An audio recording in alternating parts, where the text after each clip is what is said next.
Pozdrav moje drage duše, dobrodošli na stranicu emocionalsloboda.com i hvala vam na poverenju i pristupu serijala Jasnoća emocionalne slobode. Sve što nas okružuje ima svoju formu, ali svaka ta forma pod određenim pritiskom može da pukne.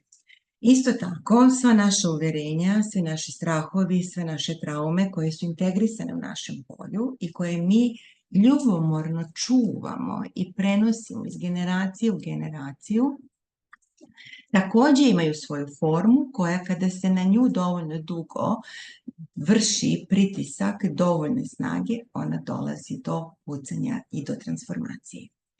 Da bi u svom životu mogli da manifestujemo bilo šta od onoga što nas inspirativno pokreće, neophodna je sloboda emocija, neophodna je jasnoća emocionalne manifestacije. Neophodan je protok kroz emocionalni sistem kao podršku da bi došlo do realizacije. Ne sputava nas ni sistem okolo, ni ljudi, ni njihova mišljenja. Ono što nas sputava jeste naša emocionalna reakcija na ono što mi mislimo da drugi misle. Naša emocionalna reakcija na ono što mi mislimo da je prepreka našoj realizaciji. Da bi došlo do otpuštanja tih emocionalnih čepova, neophodno je istransformisati naše emocionalno polje. Kroz 3 divne radionice i 3 molitve, gde svaka radionica u okviru sebe ima molitvu, koja uvodi naše biće u stanje sada, izdiže nas na taj pijedestal gde se vrši otpuštanje, transformacija i promjena. I zato je potrebno svaku radionicu slušati nekoliko dana vezano. Oslušamo prvu radionicu, uvodni teorijski deo, koji već ima ono što radi na našem polju, pa potom poslušamo molitvu. Nije važno ako utonete u san. Nije važno da li razumete svaku izgovorenu reč. Suština jeste da ste vi u tom stanju, a neko drugi govori, radi za vas. Da vi ne morate da idete iz bete u tetu, iz bete u tetu, u betu da izgovorite pa se vraćate u tetu, u betu da pomislite pa se vraćate u tetu. Ne, teta delta.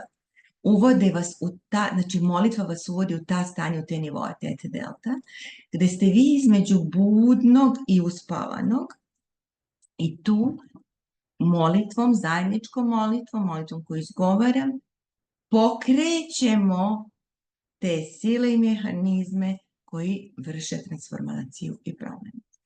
Već posle prvog slušanja se osjeti određeno olakšanje, ali kontinuitetom slušanja više dana za redom dolazi do pucanja te forme na tom nivou u onoj meri koliko ste u tom trenutku vi u stanju da lagano i bezbedno to iznesete. I zato su sve radionice potpuno bezbedne, jer smo u rukama Boga koji nas poznaje bolje nego što mi znamo sami sebe i bolje nego bilo koji terapeut, jer je Bog taj naš terapeut koji tada na nama radi i on sprovodi to u onoj meri, na onaj način i onim tempom koji je za nas potpuno siguran i bezbedan. Nakon toga nema potrebe praviti pauzu, možete krenuti sa drugom radionicom. Ako osjećate da vam je potrebna pauza, napravite par dana pauzu. To što ste dosegli, tu ste. Ako osjećate da želite tu prvu radionicu da slušate i dalje, slušajte komodno. Imamo one koji ih slušaju 3 dana, imamo one koji ih slušaju po mjesec dana i kažu da svaki put osjete i dožive na jedan potpuno drugačiji način. Onda oslušate drugu radionicu istim principom nekoliko dana vezano. Ne morate svaki put slušati teorijski deo ukoliko ne želite. Molitva je ono što je neophodno da se sluša nekoliko dana u kontinuitetu i potom 3. radionicu.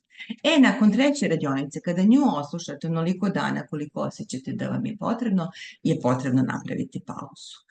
Tada napravite pauzu, dajte sebi vremena, dajte vremenu vreme da se vaše polje presloži, uskladi, detoksikuje, izbalansira i umiri, a onda ako budete imali potrebu da želite da taj serijal poslušate ponovo, možete slobodno. Hvala vam na divnim porukama koje mi šaljete, hvala vam na poverenju, hvala vam na tome što pratite ovu stranicu, ovaj sajt emocionalsloboda.com i hvala vam što ste odlučili da prođete zajedno sa mnom kroz serijal Jasnoća emocionalne slobode. Zašto zajedno sa mnom? Kada vi se prijavite i kada se vama taj sajt otključa, ja znam da ste vi tu i šta ja tada radim? Ja molitvom integrišem serijal sa vama i vašim poljem da vi dobijete iz serijala baš ono što je vama u tom trenutku neophodno, značajno i na taj način podižemo ovaj rad na jedan viši nivo.